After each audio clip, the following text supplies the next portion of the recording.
Pertama kita buka aplikasi Cisco, kemudian kita masukkan switch, simpan switch, sesuaikan aja.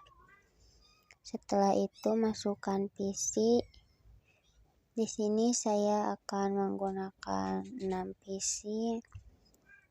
Kemudian rapihkan terlebih dahulu biar kelihatan lebih enak dilihat gitu ya.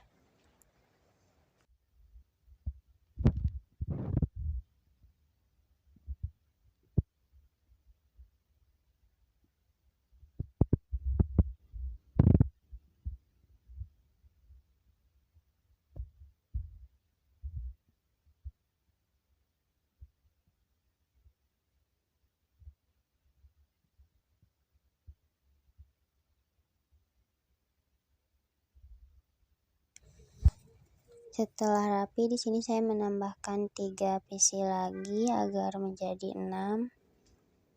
Kemudian rapihkan kembali.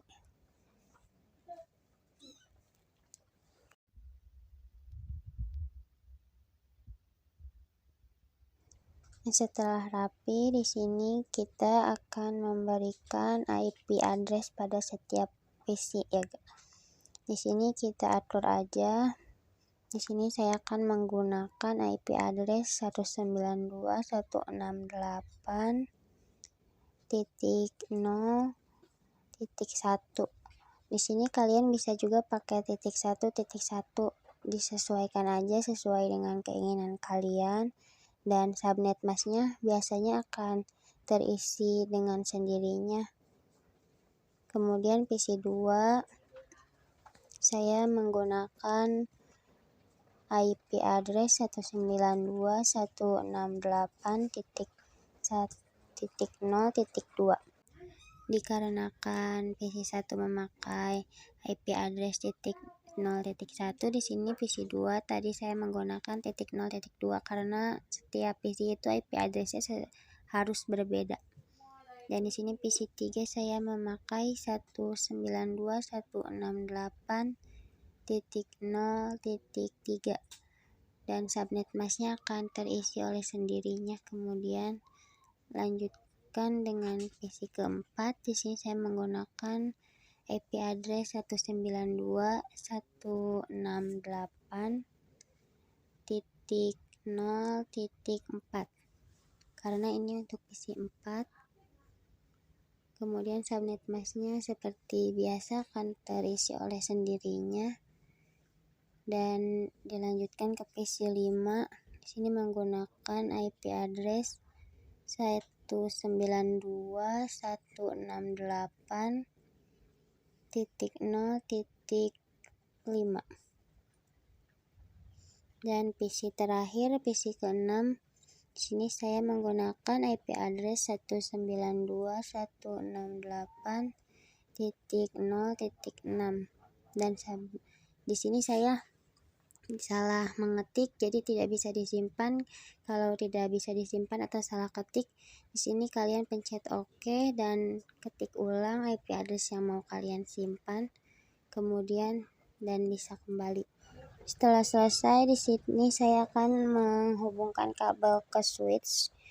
Di sini untuk PC 1 saya memakai pas Ethernet 0/1 dan untuk PC 2 saya menggunakan pas Ethernet 0.2 karena untuk PC kedua.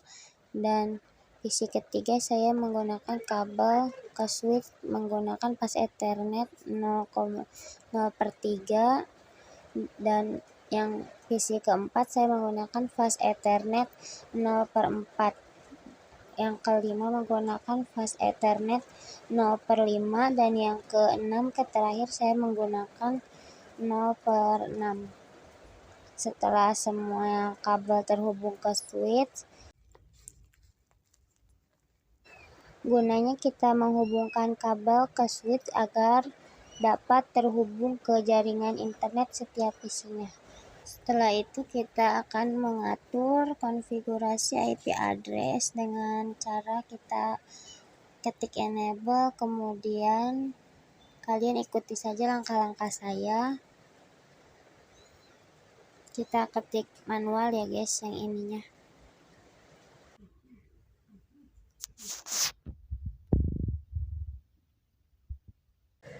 Dikarenakan saya di sini mengetik pilihan 10 dan itu tidak sesuai dengan peraturannya, dan di sini saya tidak bisa melanjutkan membuat konfigurasi dan harus kembali ke awal.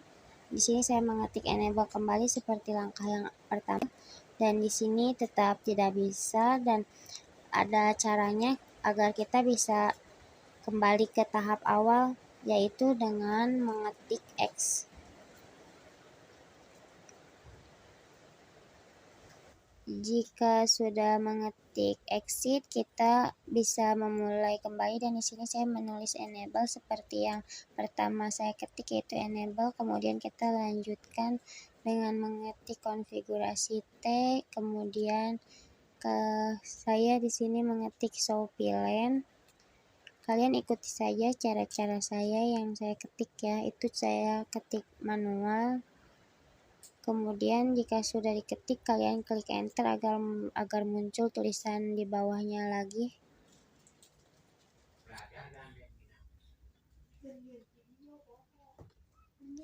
Di sini saya mengetik show pilihan untuk melihat pilihannya udah bisa dipakai atau belum ya guys ya. Nah, di sini udah ada tulisan aktif ya yang di samping kanan, berarti itu tandanya udah bisa dipakai ya switchnya. Setelah itu klik enter beberapa kali, kemudian klik konfigurasi T. Setelah itu enter, kemudian di sini saya akan membuat pilihan ya guys ya. Pilihannya mau berapa? Di sini saya menggunakan 2 pilihan, yaitu yang pertama pilihan 10 dan yang kedua pilihan 20.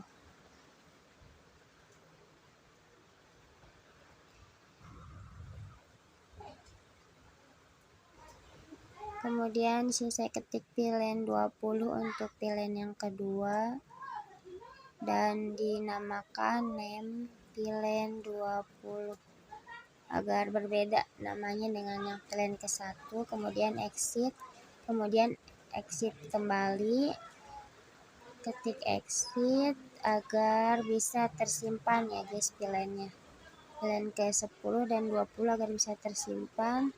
Setelah itu kita lihat terlebih dahulu menggunakan show pilihan.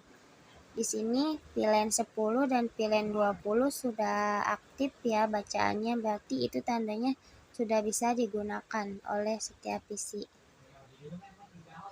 Kemudian enter beberapa kali, kemudian ketik kembali konfigurasi T. Di sini saya akan menghubungkan setiap PC ke pilihan yang telah dibuat tadi.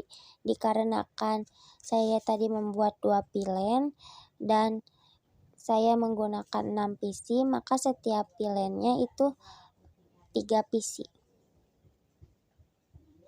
Caranya untuk memasukkan PC agar bisa terhubung adalah dengan mengetik integer fa 0/1. 0/1 itu berarti untuk PC ke-1 ya guys. Setelah itu kita akses pilihan 10, itu artinya saya akan menghubungkan PC ke-1 ke pilihan 10. Kemudian dilanjutkan ke PC kedua. Di sini saya menyambungkan kembali ke pilihan 10 seperti PC ke-1. Dan di sini kita ketik exit untuk menyimpan. Kemudian untuk PC ketiga saya masih menggunakan pilihan 10, dan untuk PC keempat, kelima, dan keenam itu saya menggunakan pilihan ke-20. Jadi setiap pilihan terbagi untuk 3 PC.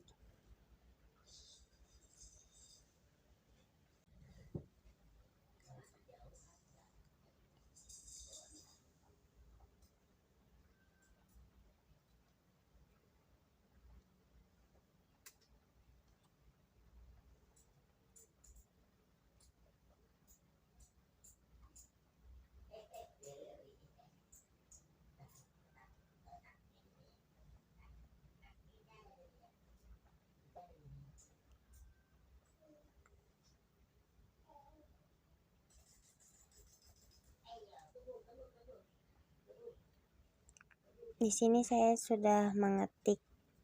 Untuk PC keempat dan kelima kita sambungkan ke akses VLAN ke 20, dan ini untuk PC terakhir, PC ke-6, di sini juga saya menggunakan akses VLAN ke 20.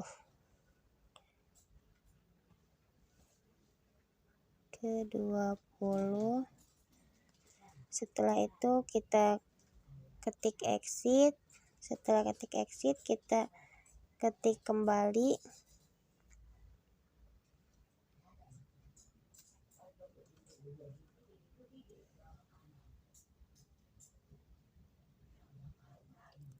Setelah tampilan seperti ini, berarti kita enter kembali beberapa kali, kemudian show VLAN.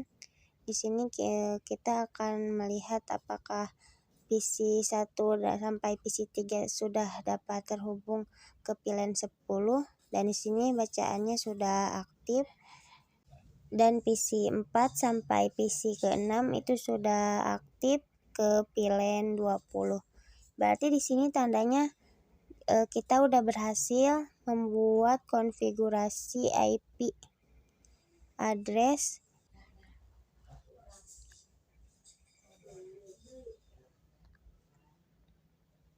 Di sini kita sudah selesai tahapan mengatur IP, konfigurasi IP-nya.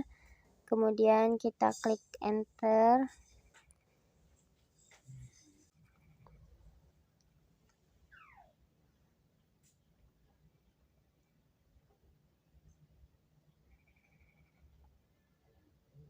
Jika tampilannya sudah seperti ini, berarti kita sudah berhasil mengatur konfigurasi IP address. Setelah selesai seperti ini, berhasil, di sini saya akan melihat PC 1 dapat terhubung atau tidak ke PC 2. Caranya dengan mengklik amplop surat itu ke PC 1 ke PC 2. Kemudian jika sudah, kita klik tanda panah bagian kanan. Jika muncul tulisan successful, berarti itu PC 1 ke PC 2 sudah dapat terhubung, sudah dapat digunakan, bisa saling berbagi, dan kita akan mengecek PC 2 ke PC 3 dan tulisannya successful, berarti sudah bisa digunakan kembali. Dan PC 4 ke PC 5 kita cek kembali, dan itu sudah sama seperti tadi, sukses, sudah bisa digunakan. Di sini saya akan mencoba menyambungkan PC 1 ke PC 4. Dikarenakan PC 1 tadi menggunakan VLAN 10 dan PC 4 menggunakan VLAN 20 dengan VLAN yang berbeda, apakah mereka dapat saling berbagi atau tidak, bisa saling terhubung atau tidak. Di sini saya menemukan tulisan failed, itu artinya failed berarti mereka tidak dapat saling berbagi, tidak seperti PC 1 ke PC 2 ataupun PC 4 ke PC 5. Dikarenakan mereka PC 1 dan PC 4 berbeda VLAN, jadi mereka tidak dapat saling berbagi. Kemudian kita cek kembali PC 2 dan PC 5 dapat terhubung atau tidak, karena mereka juga berbeda IP. Dan di sini tulisannya failed, berarti sama, tidak bisa digunakan untuk berbagi, tidak dapat terhubung. Kemudian yang terakhir, PC 3 ke PC 6, apakah bisa terhubung? Dari saya, mohon maaf bila ada kata-kata yang salah dan kurang dipahami.